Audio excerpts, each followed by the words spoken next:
বাংলায় নতুন করে নিপা ভাইরাসের থাবা, দুজন আক্রান্ত ও হাসপাতালে ভর্তি।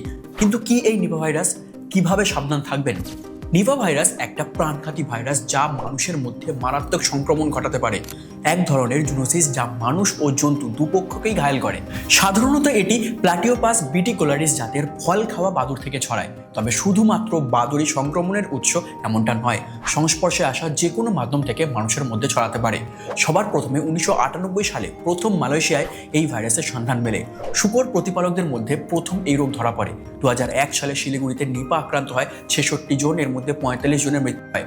তারপর 2007 এবং 2018তেও ভারত এবং বাংলাদেশের বেশ কিছু মানুষ আক্রান্ত হয় ও মারা যায়। জ্বর, শ্বাসকষ্ট, প্রবল মাথার যন্ত্রণা, বমি বমি ভাব, কাফ মাসেলে ব্যথা, কথা জড়িয়ে যাওয়া, মুখমণ্ডলের পেশি সংকুচিত হয়।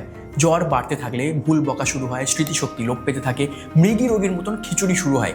এনসেফ্যালাইটিসের লক্ষণ দেখা যায়, এমনকি কোমায় চলে যায় রোগী। 40 থেকে 45% ক্ষেত্রেই রোগীকে বাঁচানো যায় না, কারণ কোনো ওষুধ বা প্রতিষেধক নেই।